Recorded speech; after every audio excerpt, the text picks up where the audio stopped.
Hello guys, आज की इस वीडियो में मैं आप लोगों को बताने वाला हूँ that how much marks I scored in FM in June attempt 2026। So guys, और दूसरी चीज़ मैं आप लोगों को ये बताने वाला हूँ कि what are the mistakes I did in the FM that you should not do. ठीक है, तो ये वीडियो काफ़ी हेल्पफुल रहेगा अगर आप कोई भी अटैम्प्ट के अंदर एफएम दे रहे हो। ठीक है, तो सबसे पहले गाइस मैं आपको बताता हूँ that how much marks I scored in FM. I am an average student. I don't score with colorful marks. I scored guys 57 marks in FM of June attempt. ठीक है, अब बढ़ते हैं वीडियो के अंदर थोड़ा आगे और अब मैं बताऊंगा what are the mistakes that I did in the FM subject. सबसे बड़ी मिस्टेक, मैंने कैश फ्लो फोरकास्ट था जो वो मैंने नहीं करा था। जो रिसिप्ट्स और पेमेंट के अंदर हम करते हैं, वर्किंग कैपिटल के अंदर आपको दिखेगा और कपलान किट के अंदर भी दो ही सम्स है इसके कैश फ्लो फोरकास्ट के जो मैंने नहीं करे थे। और लिटरली सेक्शन सी के अंदर कैश फ्लो फोरकास्ट आया। I was totally exhausted at that time after seeing that sum and I was depressed that how can I handle this. Theory के वजह से मुझे थियरी अच्छी थी, मैंने पूरी थियरीज़ करी थी, पूरे एफएम के अंदर जितनी भी थियरीज़ थी मैं कर ली थी मैंने। तो उसके वजह से जो मेरा 10 मार्क्स प्रैक्टिकल था उसमें से मेरा मन है 4 मार्क्स मुझे दे दिए होंगे। मैंने फॉर्मेट बनाया और रिसिप्ट्स और पेमेंट करके मैं बनाता गया। और दूसरा भाई, मैंने थियरीज़ मुझे थी याद तो मैंने थियरी से मार्क्स स्कोर कर लिए। तो ये मैंने एक गलती करी थी एफएम सब्जेक्ट के अंदर और उसके वजह से मेरा जो स्कोर है वो डाउन हो गया। और सेकेंड मिस्टेक मैंने ये करी थी 4-वे equivalence theory of foreign currency risk और इंटरेस्ट रेट रिस्क। ये दो चैप्टर बहुत इंपॉर्टेंट चैप्टर है जो 14 मार्क्स के मेरे एग्ज़ाम में आए। और इसके अंदर गाइस मैंने 4-वे इक्विवेलेंस थियरी भी नहीं करी थी और 4-वे इक्विवेलेंस थियरी के 2 क्वेश्चंस आए, सेक्शन ए में भी आया और सेक्शन बी में भी आए। तो यानी कि आप सोच सकते हो कितना ये 2 चैप्टर इतने इंपॉर्टेंट चैप्टर है और 14 मार्क्स का मुझे पूछा गया था और मिनिमम आपको 12 मार्क्स का तो एग्ज़ाम में आना ही आना है। ठीक है, तो ये 2 मिस्टेक्स मैंने करी थी। एक तो सेक्शन सी के अंदर मैंने गलती कर दी कि मैं फोरकास्टिंग पे ध्यान नहीं दिया, करके नहीं गया था। और दूसरी मिस्टेक मैंने ये करी कि मैंने 4-वे इक्विवेलेंस थियरी को लाइटली ले लिया था और वही थियरी 4 मार्क की आई। तो this is how I made the mistakes. अब गाइज बढ़ते हैं what are the tips that you should follow while doing the FM subject. तो एफएम सब्जेक्ट के मैं तुम्हें मेजर एरिया बता रहा हूँ। Investment appraisal, I am following the Kaplan kit. मैं कपलान किट को फॉलो करता था और कपलान स्टडी टेक्स्ट ही मैंने पढ़ा है, एफआर और एफएम, और दोनों में मैंने 1 गो में क्रैक किया है। ठीक है, मैंने कुछ और नहीं करा, मैंने ना स्टडी अब सॉल्व करा, कुछ भी नहीं, just FR and FM with Kaplan exam kit and Kaplan study text. तो कपलान स्टडी टेक्स्ट के अंदर आपको मेजर एरिया बता रहा हूँ of FM: investment appraisal, foreign currency risk and working capital and finance cost and business valuation. These are the 5 main major areas that you should do consistently with dedication and with hard work. सारे concept सबसे पहले आपको clear हो जाने चाहिए, सारे concepts. Investment appraisal, that what is EAC, equivalent annual cost. पहला सवाल मेरा यही आया था एमसीक्यू के अंदर, सेक्शन ए के अंदर ईएसी कैलकुलेशन करना था, इक्विवेलेंट एनुअल कॉस्ट। और दूसरी चीज़ मैं तुम्हें बताऊंगा, ये 5 मेजर एरिया है। आप क्या करो, इन्वेस्टमेंट अप्रेजल सेक्शन सी में आता है और ये बहुत इजी है। इन्वेस्टमेंट अप्रेजल आता ही आता है सेक्शन सी में, 95% चांसेस है इन्वेस्टमेंट अप्रेजल आने के। ठीक है, तो इन्वेस्टमेंट अप्रेजल के अंदर कुछ मेजर सम से एक सेंसिटिविटी एनालिसिस आ सकता है, probability analysis, divisible project, indivisible project हो गया, find out the IRR, find out the NPV, find out Rocky, payback method. ये 5-6 मेथड्स है जो आप लोगों को ग्रास्प कर लेनी है।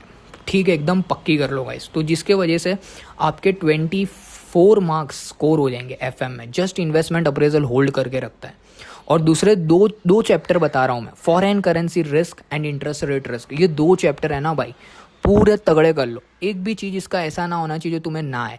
पूरा चैप्टर एकदम अच्छे से आपको पढ़ना है और अच्छे से एकदम करना है, ताकि गाइज आपको क्या हो, ये एग्जाम में अगर पेपर के अंदर कुछ भी सवाल आए ना तो आपको आएगा। और मैं लिख के कह रहा हूँ मिनिमम 12 मार्क्स का आपको फॉरेन करेंसी रिस्क दिखेगा। सेक्शन बी के अंदर 10 मार्क का कंपलसरी ये 2 चैप्टर्स में से आता ही आता है और सेक्शन ए में 1 या 2 एमसीक्यूज आएंगे। मेरे 14 मार्क्स का आए थे, बाकी सब स्टूडेंट्स के मिनिमम 12 मार्क्स का आता ही आता है फॉर सेक्शन बी के अंदर से। तो ये चैप्टर है ना, इसको एकदम पक्का कर लो। और गाइस देखो, मैं 2 मार्क बता रहा हूँ जो आपको ईजी स्कोर कर लोगे, जो आता ही आता है 100% गारंटी के साथ। मनी मार्केट हेज, ये जो मनी मार्केट हेजिंग है ना भाई, वो या तो रिसीवेबल्स की आएगी या पेबल्स की आएगी। अगर आपने फॉरेन करेंसी रिस्क करा है, गारंटीड आएगी। Money market hedge is the very that important topic for the foreign currency risk, जो 2 मार्क की आती है और मैं करके गया था, मुझे पता था। अब तीसरी इंपॉर्टेंट टिप मैं तुम्हें दूंगा कि शॉर्ट सम्स है, कुछ शॉर्ट सम्स है जो तुम्हारे कैलसी के अंदर सॉल्व नहीं होंगे। बाय हैंड आप कैलकुलेटर में सॉल्व करने जाओगे, it will not be solve easily, आपको एक्सेल की ज़रूरत पड़ेगी। तो आपको क्या करना पड़ेगा, जब आप सेक्शन बी के सम सॉल्व कर रहे होंगे, सेक्शन ए के अंदर हुई सम आएंगे, सेक्शन ए में आते ज़्यादातर ट्रेजरी बिल का sum, commercial paper, Miller and Baumol model, ये 3 सम्स ऐसे सम्स है जो आपको एक्सेल के अंदर सॉल्व करने को रहते हैं। तो ये 3 सम वो लोग सेक्शन ए में डाल देते हैं, और उसको मुझे पता था कि ये सम आएंगे और मैं ये करके गया था। मुझे पता था, एक दिन पहले मैंने ये 3 शॉर्ट सम्स जो है ना, कमर्शियल पेपर, ट्रेजरी बिल के और मिलर एंड बाउमल मॉडल, ये 3 मुझे पता ही था कि एग्जामिनर टेस्ट करेगा ही करेगा।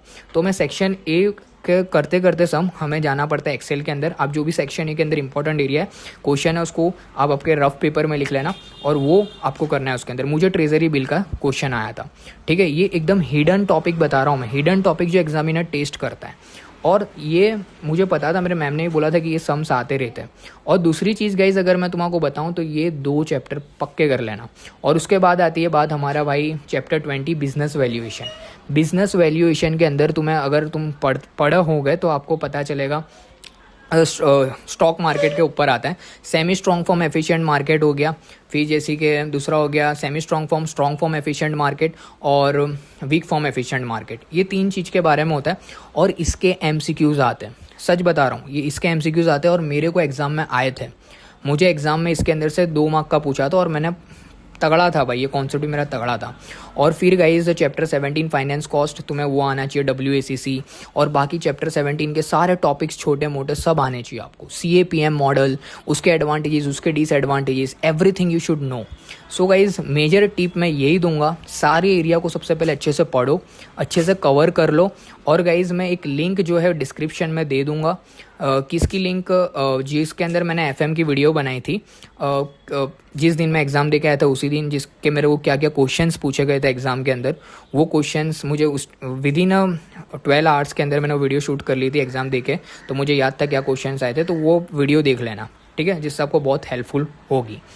और इम्पॉर्टेंट टिप गाइस, आपको फार्मूला शीट बनानी है, फार्मूला शीट आपको बना लेनी है, it will help you a lot. मैं डेली सोने से पहले फार्मूला को रिवाइज़ करता था और मेरे को ये फार्मूला ने बहुत हेल्प करी है।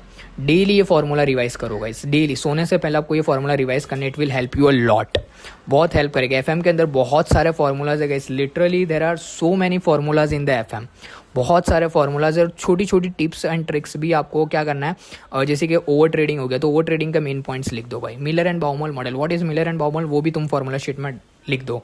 कैश ऑपरेटिंग साइकिल्स के फार्मूला हो गए, रिसीवेबल्स, पेएबल्स, रिसीवेबल बैलेंस हो गया, ये सब होता है, inventory turnover ratio, P ratio, बहुत सारे फार्मूलाज है FM के अंदर। तो ये याद नहीं रहेंगे, तो आपको क्या करना है, एक शीट बना लेनी कि चैप्टर इन्वेस्टमेंट अप्रेजल में इतने फार्मूला, चैप्टर 2 में रॉकी पे बैक मेथड, ये सब के फार्मूलाज आपको आने चाहिए। सेंसिटिविटी के हर एक के formulas you should know before going to the exam, और आपको रिवाइज कर लेना है। और तीसरी इंपॉर्टेंट टिप्स जो है वो मैं देना चाहता हूँ गाइज, डिस्काउंट फैक्टर और एन्युटी फैक्टर का जो टेबल हमें दिया होता है उसको आपको यूज़ नहीं करना है। You should know how to calculate in the calculator, ठीक है। अगर आप कैलकुलेटर में कैलकुलेट कर लोगे, आपका बहुत सारा टाइम सेव हो जाएगा, बहुत सारा टाइम सेव हो जाएगा। तो आपको क्या करना है गाइस, कैलकुलेटर के अंदर आपका हाथ बैठ जाना चाहिए, किस तरीके से डिस्काउंट फैक्टर सॉल्व करा जाता है और किस तरीके से एन्युटी फैक्टर सॉल्व करा जाता है। आपका टाइम भी सेव होगा और आपका पेपर भी बहुत ईजीली और टाइम सर ख़त्म हो जाएगा, ठीक है।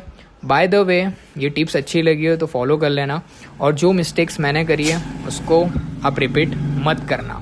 और थियरी चैप्टर्स कौन से, चैप्टर 1, चैप्टर 11, चैप्टर 12, इसमें से भी 2 मार्क का एग्जामिनर टेस्ट करता ही करता है, ठीक है। मैंने कैश मार्क्स बता दिए, money market hedge, short sums of treasury bill, commercial paper and what, भूल गया, ट्रेजरी बिल, कमर्शियल पेपर और इनका, ठीक है।